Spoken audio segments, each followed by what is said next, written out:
우리 이 시간 하나님께서 우리에게 주시는 말씀은 신약성경 사도행전입니다. 우리 사도행전 1장 6절에서 8절까지의 말씀을 우리가 한 목소리로 읽어보도록 하겠습니다. 사도행전 1장 6절에서 8절까지의 말씀을 우리가 한 목소리로 읽어보겠습니다. 읽겠습니다. 시작.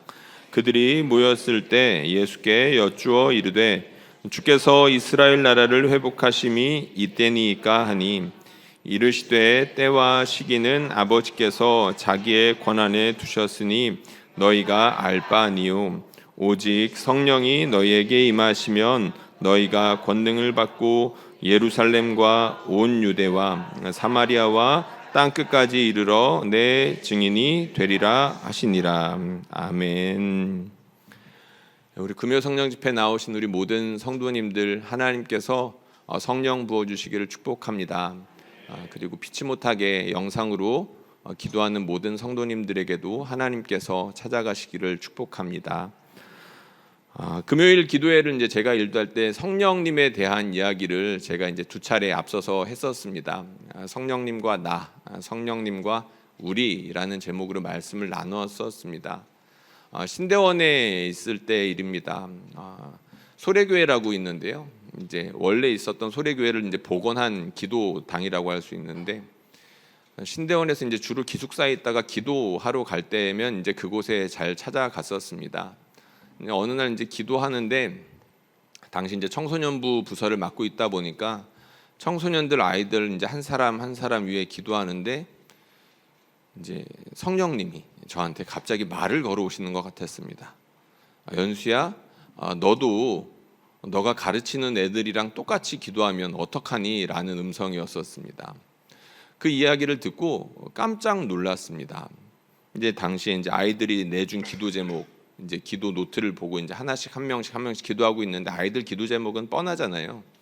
아이들 이제 외모라든지 키라든지 아니면 성적이라든지 이런 것들을 이제 놓고 기도를 하는데 하나님이 제 양심에 찔림을 주셨던 거죠. 이렇게 기도할 때면 성령님께서 제가 생각하지도 못했던 방식 혹은 방향에 대한 이야기들을 해주실 때가 꽤나 많이 있습니다. 하나님은 이런 분이셔. 제가 이제 경험도 쌓여 있고 공부도 했으니까 어느 정도 데이터가 있지 않겠습니까? 그런데 기도할 때면 아니면 하나님의 말씀에 순종하려 할 때면 기타 여러 등등 성령님은 제가 생각지도 못했던 방식으로 이끄시거나 찔림을 주시거나 아니면 소망하게 하시거나 그러면서 여러 가지 방법을 통해서 하나님은 나와 정말 다른 분이시구나라는 것들을 알려주십니다. 그래서 기회가 될 때면 하나님이 어떤 분이신지 특별히 성령님이 어떤 분이신지 특별히 지금은 기도하는 시간이니까 이 기도하는 시간에는 우리 성령님이 어떤 분인지에 대해서 나누면 좋겠다라는 생각을 전부터 했었습니다. 그래서 이제 여러분들과 이제 성령님과 나, 성령님과 우리라는 제목으로 여러분들과 말씀을 나눴었죠. 기억 당연히 못 하시겠죠. 저도 기억이 잘 안 납니다. 그래서 한번 찾아봤어요. 제가 뭐라고 말했는지. 그래서 이제 시간 관계상 다 이렇게 복습을 할 수는 없고요. 성령님과 나, 성령님과 우리에서 공통된 주제가 하나 있었습니다. 무엇이었냐면 성령님은 자유로우신 하나님이다라는 것이었습니다. 성령님께서는 예수님을 광야로 몰아내셨죠. 그 누가 이해할 수 있겠습니까? 성령님은 교회를 모으시는데 도무지 하나 될 수 없는 사람들을 하나로 모으셨습니다. 12제자들 가운데 세리가 있었고 열심당원이 있었는데 그들은 함께 할 수 있는 존재가 아니라고 말씀을 드렸었죠. 그러니까 성령님은 이렇게 교회를 모으는 데 있어서도 사람의 상상을 초월하는 방식으로 일하셨었습니다. 그러니까 그렇게 하나님께서는 성령님께서는 한 사람을 고난으로 이끌기도 하시고 교회를 모으는데 도무지 이해할 수 없는 사람들을 하나로 모으시는 일들을 하셨는데 지금도 그렇게 일하시니까 당황스러운 겁니다. 성령님은 우리를 광야로 내몰기도 하시고 성령님은 지금도 교회로 사람들을 부르시는데 내가 절대로 이 사람하고만큼은 하나가 될 수 없을 것 같은데 그런 사람들을 옆에다 붙여 놓으십니다. 그래서 우리 성령님께서는 그들을 반드시 하나로 묶어 내시는 일들을 행하고 계시죠. 그래서 우리 성령님은 우리의 상상을 넘어서시는 분이구나라고 우리가 인정할 수밖에 없습니다. 그리고 이런 일들을 반복해서 경험하다 보면, 그리고 삶이 지치다 보면 성령님은 내 편이 아니신가라는 생각이 들 수도 있겠죠. 너무 많이 고난이 다가오고, 그리고 내 주변에 내 편이 하나도 없는 것 같은 상황들이 몰려오면 하나님은 내 안티인가? 라는 생각이 들 때가 있을 겁니다. 성경에 나오는 성령님의 인도, 일하시는 방식을 보면 우리가 충분히 그렇게 생각할 수 있는 면이 있다는 거죠. 그런데 성령님께서 그렇게 인도하신다는 것을 우리가 인정하고 우리의 이해를 넘어서는 분이시지만, 그런 성령님을 때때마다 인정하고 그것을 받아들이고 믿음으로 우리가 순종하려고 할 때 성령님은 힘을 주십니다. 능력을 주시죠. 그래서 그 고난 가운데 하나님을 예배할 수 있는 놀라운 기적을 베풀어 주십니다. 동시에 도무지 하나 될 수 없을 것 같은 사람과 하나가 되게 하시면서 우리 하나님이 왜 우리를 하나로 묶으셨는지에 대한 이해를 점차 넓혀가시고 풍성하게 해 가시죠. 힘든 일이고 고단한 일이지만 성령님을 믿고 의지할 때 성령님께서 의도하는 바를 우리가 이해할 수 있고 그것을 우리가 실제로 누릴 수 있게 되는 축복을 얻게 된다, 이런 말입니다. 오늘 말씀 제목은 성령님과 세상입니다. 성령님과 세상. 그러니까 성령님께서 나를 이끄실 때도 이해가 잘 안 되고, 성령님께서 우리를 하나로 묶으시는데도 이해가 잘 안 되는데, 성령님께서 세상을 구원하시는 방식, 아니면 성령님께서 세상을 회복해 나가시는 그런 과정들을 우리가 다 이해할 수 있을까요? 당연히 어렵겠죠. 이렇게 막내가 이렇게 가운데로 이렇게 오는데 저한테로 올 것처럼 이렇게 오네요. 예, 성령님께서는 세상에 관심이 많으십니다. 나에게 관심이 많으시고 교회에 관심이 많으실 뿐만 아니라 우리 하나님께서 만드신 이 세상 전체에 관심이 많으시다는 거죠. 이 일이 굉장히 중요합니다. 왜냐하면 우리가 이 점을 놓치기가 매우 쉽기 때문이죠. 여러분, 우리가 먹고 살기 위해서 우리 생업에 열심히 매달리다 보면 어떻게 되나요? 자연스럽게 내가 하는 일에 매몰될 수밖에 없습니다. 내가 하는 일이 너무 힘들고, 그리고 내가 거기에 열심히 주목해가지고 힘과 에너지와 시간과 돈을 들여서 하고 있는데 당연히 그 일들이 중요해질 수밖에 없겠죠. 내 시야는 거기에 집중될 수밖에 없고 다른 것들은 자연스럽게 커트되고 이렇게 중요성은 나에게서 멀어지게 됩니다. 교회도 비슷하죠. 교회에서 내가 맡고 있는 봉사, 특별히 이제 금요일날 기도하러 나오는 분들은 봉사하시는 분들이 많이 있는데, 내가 무엇인가를 열심히 봉사하다 보면 내 일만 보이게 되는 경우가 허다합니다. 내가 당연히 시간을 들이고 내가 거기에 에너지를 쓰고 있으니까 그만큼 중요성이 올라갈 수밖에 없는 거겠죠. 거기까지는 우리가 충분히 이해할 수 있습니다. 그런데 그게 조금 지나치면 어떻게 되나요? 다른 사람들에 대해서 무관심하기가 굉장히 쉬워집니다. 교회는 다양한 사역들이 있는데 내가 하는 일만 보이다 보니까 다른 일들은 잘 눈에 안 들어온다는 거죠. 그렇게 단지 다른 사람들을 무관심하게 되는 것뿐만이 아니라 폄훼하고 왜곡된 시선으로 끊임없이 바라보다가 분열과 다툼에 이르게 되는 경우들도 종종 생기게 됩니다. 여러분, 교회에서 다툼을 일으키는 사람들은 주로 어떤 사람들인가요? 열심을 내는 사람들입니다. 새 가족이 들어오자마자 싸우는 사람은 제가 여태까지 한 번도 본 적이 없습니다. 갑자기 이제 술에 취하신 분들 이렇게 말고는 특별하게 이제 교회 안에서 분란을 일으키는 분들은 없죠. 그런데 교회에서 열심을 내는 사람들, 목회자 혹은 중직자, 아니면 중직이 아니더라도 교회에서 봉사를 열심히 하는 사람들이 자기 주장을 강하게 하다 보면 다른 사람들을 무시하기 쉽고, 그리고 교회를 혼란에 빠뜨리는 경우들이 종종 생기더라는 거죠. 이것이 참 안타까운 일입니다. 전체적인 시각을 갖는 것이 매우 어렵다는 것이죠. 내 일이 중요한 것처럼 다른 사람들의 일이 중요하다. 우리 하나님께서 나에게 일을 맡기신 것처럼 이 사람 저 사람들에게도 다른 일들을 맡기셨다는 것을 우리가 인정하는 것이 중요하다. 그리고 하나님께서 각 사람에게 공동체를 세우시기 위해서 은사들을 주셨는데 다른 사람들에게도 다른 다양한 은사들을 주셨다. 이것을 우리가 인정하고 교회 생활하는 것이 매우 중요하다는 것입니다. 그럼에도 불구하고 역시나 우리는 사람이기 때문에 한계가 있다는 거예요. 우리가 볼 줄 아는 것만 보고 싶은 것만 보고 계속 보았던 것만 보이고 이 한계를 벗어나는 것이 매우 어렵다는 것입니다. 오늘 우리가 읽은 말씀에 보면 제자들이 예수님께서 승천하시기 전에 질문하는 장면이 나옵니다. 이 말씀 우리가 한번 같이 봤으면 좋겠는데 이 질문을 보면 제자들이 이 순간에도 오로지 자기 생각들밖에 없구나라는 것을 알 수가 있는데요. 우리 6절 말씀 우리가 한번 같이 한번 읽어보도록 하겠습니다. 사도행전 1장 6절 말씀입니다. 화면 한번 보여주시고요. 우리가 같이 소리를 내서 읽어보도록 하겠습니다. 사도행전 1장 6절 말씀입니다. 네, 우리가 한번 오늘 본문입니다. 오늘 본문 1장 6절 한 번만 보여주시면 좋겠는데요.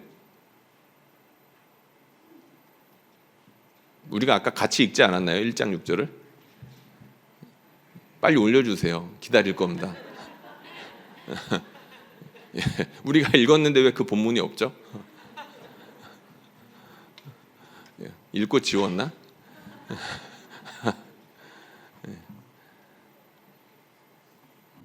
네. 한번 같이 읽어볼까요? 같이 읽어보겠습니다. 시작. 그들이 모였을 때에 예수께 여쭈어 이르되 주께서 이스라엘 나라를 회복하심이 이때니까 하니. 아멘. 제자들이 뭐라고 물어봤냐면 주께서 이스라엘 나라를 회복하심이 이때니까 라고 물어봤습니다. 예수님께서 죽으시고 살아나셨으니까 무언가 기대감이 더 커졌겠죠. 이건 당연한 겁니다. 그런데 그 기대가 무엇이었냐면 이스라엘 민족, 이스라엘 나라를 회복하시는 것에 대한 관심이 있었고 때에 대한 관심이 있었습니다. 여러분, 이 관심은 제자들이 예수님께서 죽으시기 전에도 가지고 있었던 관심사였었죠. 사실 이 관심사는 제자들에게만 있었던 관심이 아니었습니다. 유대인이라면 누구나 가지고 있었던 관심사였죠. 자기 민족이 지금 로마에 짓밟히고 있는데 언제쯤에 되어야 우리가 사람답게 살 수 있을까? 언제쯤 되어야 메시아가 오셔서 우리를 하나님 백성답게 우리가 살아갈 수 있을까에 대한 초미의 관심이 있었습니다. 제자들 역시 그러한 관심들을 함께 가지고 있었다는 거죠. 그러나 우리가 또 생각해 볼 것은 말씀드렸던 것처럼 제자들은 지금 분명 죽음과 부활을 경험한 이후였었습니다. 그러니까 예수님의 죽음과 부활을 경험하면서 그들의 세계관이 놀라울 정도로 흔들렸을 텐데 그 경험을 했었음에도 불구하고 여전히 그들의 관심사에서 벗어나기가 매우 어려웠다는 거죠. 종교개혁가 칼빈이라는 사람 한번 들어보셨을 겁니다. 이 사람이 여기에 대해서 주석을 해놨는데 뭐라고 주석을 해놨냐면 제자들의 질문은 단어 하나하나마다 틀리지 아니한 게 없다라고 주석을 달아놨습니다. 참 매섭게 주석을 해놨죠. 그러니까 제자들의 질문이 다 틀렸다라는 겁니다. 어느 하나 가치 있는 단어조차 없다, 뭐 이렇게 이야기를 했다는 거죠. 그러니까 제자들은 예수님을 가까이 3년 동안이나 봤는데 심지어 죽음과 부활을 경험했음에도 불구하고 왜 그렇게 자신들의 사고와 경험과 지식을 벗어나기 어려웠을까라고 지금 칼빈이 딴지를 걸고 있는 것입니다. 여러분, 질문을 잘해야 됩니다. 여러분, 우리가 특별히 AI 시대 가운데에서 질문을 잘해야 좋은 답을 얻을 수 있다, 이런 이야기 많이 들어보셨겠죠. 이거는 사실 오래된 진리입니다. 선생님한테 좋은 질문을 해야 좋은 답이 들어오죠. 근데 제자들은 좋은 질문을 하지 못했습니다.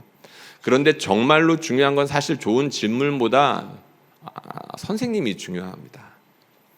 아무리 제자들이 형편없는 질문을 한다 하더라도 그 질문을 받으시는 선생님이 이 아이의 혹은 이 제자들의 형편이나 상황들을 헤아리고 왜 그들이 이런 질문을 할 수밖에 없나 정도까지 헤아릴 수 있으면서 이 질문을 좀 더 가치 있게 만들어 줄 수 있는 선생님이 있다라고 한다면 더없이 좋겠죠. 그런 선생님 만나는 게 참 쉽지는 않습니다. 그러나 간혹 있으시죠. 근데 우리 예수님은 참 좋은 선생님이셨던 것 같습니다.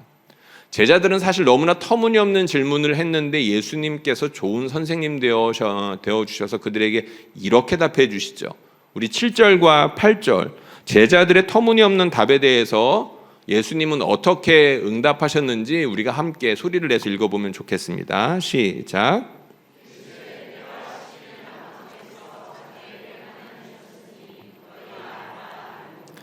오직 성령이 너에게 임하시면 너희가 권능을 받고 예루살렘과 온 유대와 사마리아와 땅끝까지 이르러 내 증인이 되리라 하시니라. 아멘.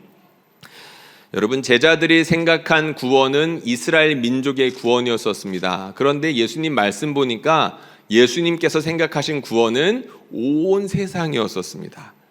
그리고 제자들이 생각한 구원의 때는 미래의 특정한 시점이었으나 예수님께서 생각하시는 구원의 시점은 지금부터 앞으로 모든 시간을 포함하는 것이었습니다. 그리고 제자들이 생각한 구원의 방식은 특정한 영웅을 통해서 갑작스러운 반전을 기대했지만 예수님께서 생각하시는 구원의 방식은 예수님을 따르는 사람들의 증언을 통해서, 그러니까 예수님의 복음에 함께 참여하는 사람들이 점점 늘어나고 그렇게 자신이 목격한 것들을 나누는 방식으로 하나님의 구원이 온 세상 가운데 확장되는 방식을 나타내 주셨습니다.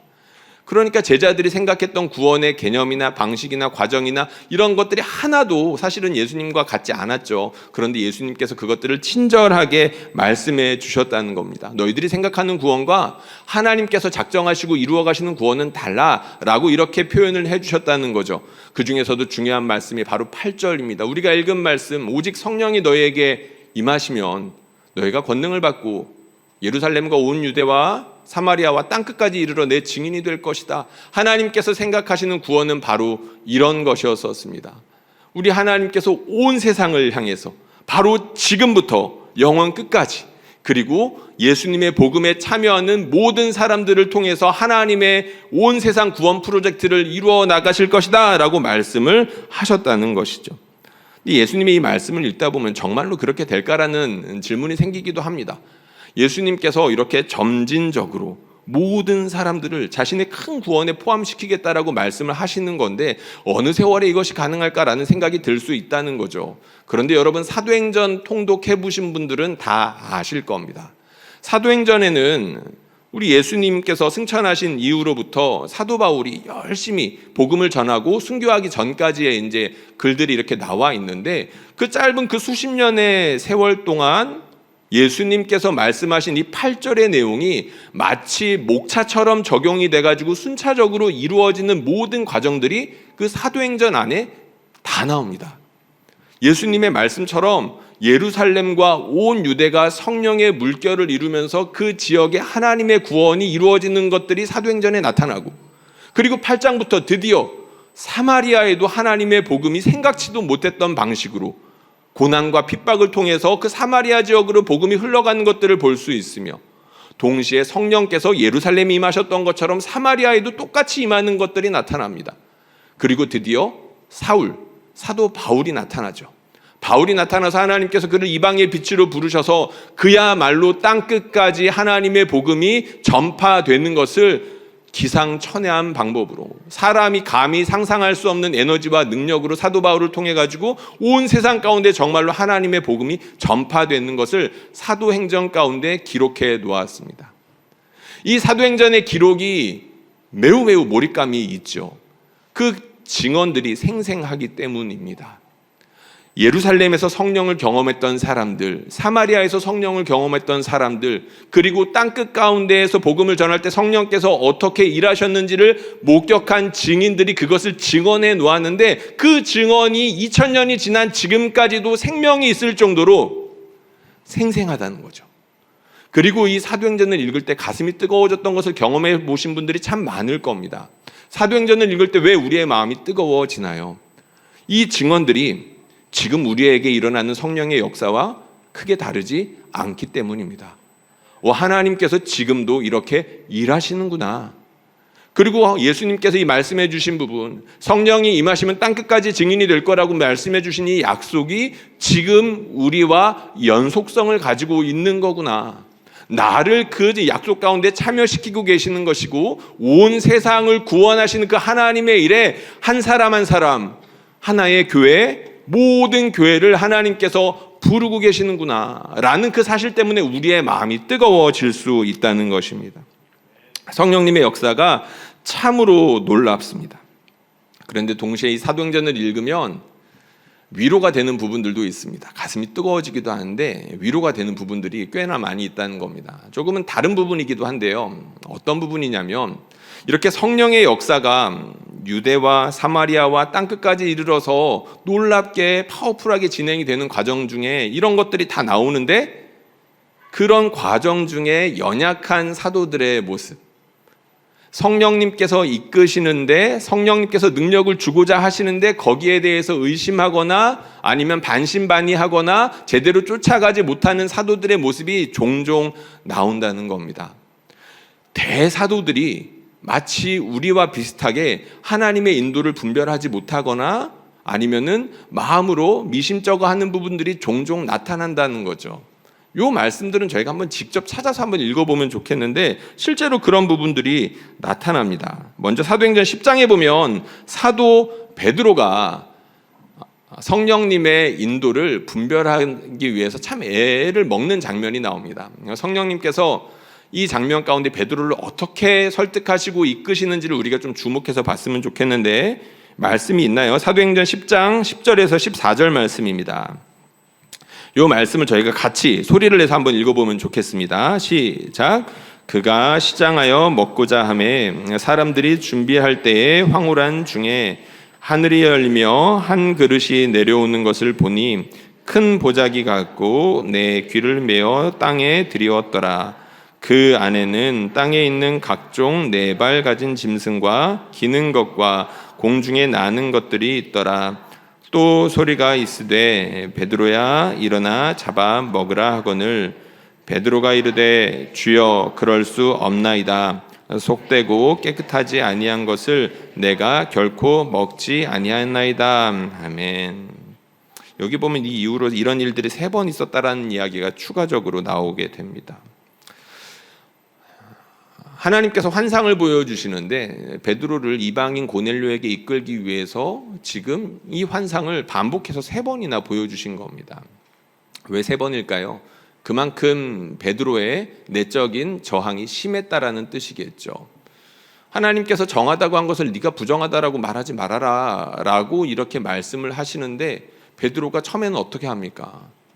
내가 이렇게 더러운 것들은 먹어본 적이 없습니다 라고 이야기를 하죠. 그러니까 자신의 경험과 지식 가운데에서 그것들을 깨우치지 못하고 성령님께서 세상을 구원하는 방식에 기꺼이 자신을 들이지 못했던 겁니다. 자신의 세계관 가운데에서 갇혀서 나올 수가 없었던 거죠. 그런데 지금 성령님은 무엇을 하고 계시나요? 반복해서 말씀하시고 설득하시는 것을 통해서 도저히 깨지지 않고 있던 베드로의 그 단단한 벽을 허물고 계셨던 겁니다. 베드로야, 나를 따라와 라고 말씀을 하셨다는 거죠. 베드로가 그 환상을 반복해서 보고 그리고 동시에 성령님의 말씀대로 고넬료의 집 사람들이 찾아와서 자신을 부르는 그런 경험들을 통해서 이 일은 지금 하나님께서 강권적으로 행하시는 일이구나. 하나님께서 온 세상을 구원하시는 가운데 나를 사도로 부르셨고 그 과정 가운데에서 온 세상을 구원하시는데 특별하게 분기점을 이루는 중요한 순간이구나라는 것들을 이러한 몇 번의 환상과 하나님의 설득을 통해 가지고 겨우 따라가고 수긍할 수 있었다는 것이죠.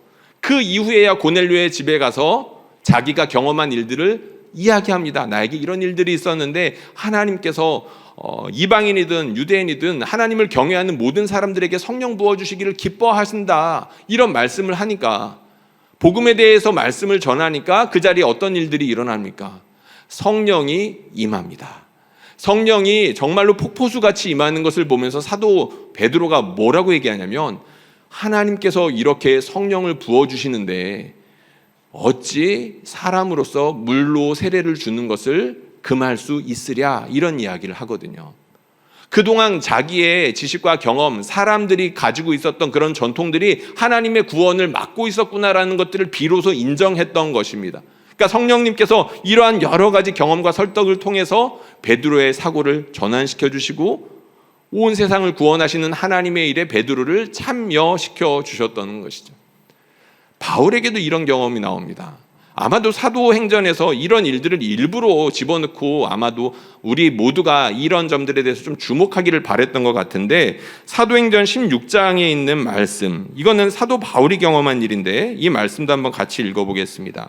사도행전 16장 6절에서 10절까지의 말씀입니다. 이 말씀 역시 우리가 한번 같이 소리를 내서 읽어보겠습니다. 시작. 성령이 아시아에서 말씀을 전하지 못하게 하시거늘 그들이 부르기아와 갈라디아 땅으로 다녀가 무시아 앞에 이르러 비두니아로 가고자 애쓰되 예수의 영이 허락하지 아니하시는지라.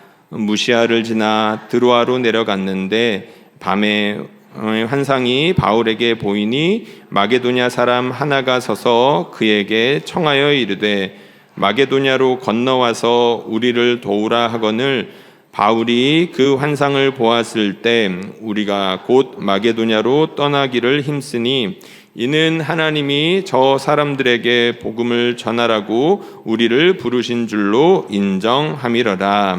아멘. 짧은 구절입니다. 한 5절 정도 되는 짧은 본문인데 여기서 지금 성령님께서 바울이 복음을 전하지 못하게 했다라는 부분이 무려 2번이나 나옵니다. 사도 바울이 복음을 전하려고 하는데 6절에 보면 아시아에서 말씀을 전하지 못하게 했다. 성령은 말씀의 영 아닌가요? 근데 말씀을 전하지 못하게 했다. 이 말은 특별한 인도가 있었다는 거겠죠. 그리고 7절에 보면 뭐라고 나와 있습니까? 어떤 특정한 지역 비두니아로 가고자 애를 쓰는데 예수의 영이 허락하지 않았다. 역시 예수의 영, 성령께서 사도 바울이 가려는 방향을 어떤 방식인지 우리가 다 알 수 없지만 가로막고 다른 방향으로 틀고 계셨다라는 것을 보여주고 있습니다. 그리고 난 다음에 환상이 나타나죠. 베드로에게 나타났던 것처럼 환상이 나타납니다. 그러면서 어떤 환상을 보나요? 마게도냐 사람들이 나와서 우리를 와서 좀 도우라. 그제서야 바울이 하나님께서 우리를 저 유럽의 지역으로 아시아에서 우리를 방향으로 돌려서 마게도냐 지역의 사람들에게 우리를 보내시는구나 라고 하면서 우리를 부르신 줄로 인정했다라고 10절에 나옵니다. 베드로가 반복되는 환상과 성령님의 강권적인 음성을 통해서 설득되었던 것처럼 사도 바울 역시 자신이 원하는 지역 아니면 잘 되는 지역에서 머무르려고 했었던 마음이 있었던 것 같은데 성령께서 그것을 뛰어넘어서 방향을 갑자기 트셨던 겁니다. 그러면서 마게도냐 지역으로, 그러면서 사도 바울과 바울의 선교팀을 그쪽으로 방향을 트시면서 복음의 큰 스트림을 그 유럽 지역으로 돌리는 일들을 이때 쓰셨다는 것이죠. 여러분, 우리가 이 말씀들을 통해서 베드로도 사도도 놀라운 대사도들인데 성령님의 인도 앞에 매우 낯설어하고 여기에 순종하는데 하나님의 굉장한 노력이 필요했다는 것을 알 수가 있습니다. 베드로나 그리고 바울이나 사실 사도행전 10장이나 16장쯤 오면 이 사람들은 실로 대사도와 같은 역할을 이미 하고 있었습니다. 실제로 성령님에 대해서 엄청난 능력을 경험했던 사람들이고 성령님의 통로가 되어서 수많은 사람들을 구원해냈던 사람들이라는 거죠. 그럼에도 불구하고 성령님의 새로운 인도에는 너무나 낯선 모습을 보입니다. 이 모습을 통해서 자연스럽게 우리를 돌아보아야 되겠죠. 바울도 베드로도 성령님께서 온 세상을 구원하시는 이러한 모습 가운데에서 굉장히 낯설어하고 더디 진행하는데 하물며 우리이겠습니까? 신앙생활이 아무리 오래되었다라고 하더라도 성령님께서 온 세상을 구원하시는 그 일들의 사람을 부르시는 그 방식과 과정은 우리의 생각을 당연히 초월할 수밖에 없다는 것이죠. 그런데 중요한 것은 베드로와 사도 바울이 이러한 낯선 성령님의 부르심에 결국엔 어떻게 했나요? 순종했다는 것에 있습니다. 여기에 이 사람들의 위대함이 있죠. 그동안 쌓여왔던 관록이라는 게 괜히 나오는 것이 아닙니다. 이런 관록이라는 것이 무엇일까요? 성령님의 낯선 부르심 앞에 겸손해지는 겁니다. 이 관록이라는 것이 쌓이면 쌓일수록 사람들이 겸손해져야 되는데 이런 것이 쌓일수록 사람들이 보통은 교만해지기 마련이죠. 그런데 그리스도인의 관록과 능력이란 다른 게 아니라 바로 이런 곳에서 나오는 겁니다. 성령님께서 지금까지 하셨던 일 말고 전혀 새로운 방식으로 나를 통해서 또 다른 구원의 역사들을 이루시고자 하는데 당연히 그 방식과 과정도 새로울 수밖에 없겠죠. 거기에 우리가 굉장히 낯설음을 느낄 수밖에 없을 겁니다. 그때 우리가 어떻게 할 거냐는 겁니다. 그때 예전의 경험과 지식을 판단으로 성령님을 재단하고 판단하며 불순종하려고 하실 겁니까? 아니면 성령님께서 나보다 크시다는 것을 인정하며 무릎을 꿇고 나 혼자 할 수 없으니 공동체에게 도움을 구하며 성령의 음성을 분별하는데 함께 동참하자라고 도움을 호소하게 하시겠냐라는 거죠. 정말로 관록이 있는 사람이라면 후자를 택해야 맞다는 것입니다. 하나님 앞에 언제라도 겸손하게 무릎 꿇을 준비가 되어 있어야 된다는 것이죠. 그렇게 하나님 앞에서 무릎을 꿇었을 때 성령님께서는 성령님의 인도를 분별할 수 있는 능력도 주시고 분별할 뿐만 아니라 그 분별한 말씀을 순종할 수 있도록 이끌어 주시는데 지금까지도 동일하게 역사하신다라고 믿습니다. 우리 하나님께서 이렇게 일하고 계신다는 거죠. 우리 교회에서 제가 면접 볼 때의 일입니다. 벌써 몇 년이 지난 일인데 담임 목사님께서 제가 면접을 볼 때 해주신 말씀이 있습니다. 지금까지 제가 기억하는 거 보면 그 말씀이 참 인상적이었던 것 같습니다. 담임 목사님께서 어떤 이야기를 해주셨냐면 부교육자가 맡은 부서를 잘 하면 됩니다. 그런데 담임 목사가 되면 여러 부서들이 어떻게 잘 하고 있는지 그리고 교회가 추구하는 비전에 맞추어서 조화를 이루고 있는지를 살펴야 합니다. 이것이 만만치 않은 것 같아요. 그리고 우리 교회에서는 세계 지도도 보아야 합니다. 라고 이야기를 해주셨습니다. 제가 처음에 그 이야기를 듣고 무슨 말이야? 라는 생각이 좀 들었습니다. 네, 그렇게 너무 크게 웃으시면 제가 곤란해집니다. 네. 그런데 이제 있다 보니까 충분히 이해가 되더라고요. 여러분들은 이미 알고 계실 겁니다. 우리 교회에서 이제 파송한 선교사님들이 많이 있죠. 이상기, 이상하, 조준래 선교사님들. 이 세 분은 이미 이제 오래된 이제 관록이 있으시고 경험이 있을 만큼 수많은 사역들을 감당하셨고 우리 교회를 통해서 수많은 사람들에게 복음을 이미 전하셨고 귀하게 쓰임 받은 분들입니다. 그리고 전던 선교사님과 사토시 목사님, 이제 저보다도 이제 젊은 선교사님들인데 역시 인도와 일본에서 훌륭하게 사역을 감당하고 계시죠. 좀 별도의 이야기이긴 한데 얼마 전에 다니엘 기도회라고 해가지고 포스터에서 전던 목사님 얼굴을 보고 제가 깜짝 놀랐습니다. 아마 처음 들어본 분들도 아마 계실 텐데 11월에 열리는 다니엘 기도회 있잖아요. 거기에 보면 전던 선교사님이 강사로 오십니다. 나중에 기회가 되면 영상을 공유할 수 있을 때 공유할 수 있도록 하겠습니다. 어쨌든 하나님께서 우리 교회를 통해서 그렇게 귀한 선교사님들을 키우셨고 보내는 일들을 하셨다라는 거죠. 그리고 최근에 선교지로 떠나신 선교사님이 또 있습니다. 우리 서장원 선교사님과 유신혜 선교사님이죠. 2주 전쯤이었나요? 2주 전쯤에 이제 우리 1, 2부 예배 때 인사를 나누시고 네팔로 하나님의 부르심을 따라서 담대하게 발걸음을 옮겼습니다. 제가 이 선교사님들의 이름을 언급한 이유가 있습니다. 물론 이분들 말고도 우리가 파송한 선교사님들과 협력한 선교사님들이 더 계시죠. 제가 이분들의 이름을 언급한 이유는 이미 여러분들도 아실 겁니다. 그것이 무엇인가요? 성령님께서 온 세상을 구원하시는 일에 우리를 진작부터 불러주시면서 참여시키고 있으시다는 겁니다.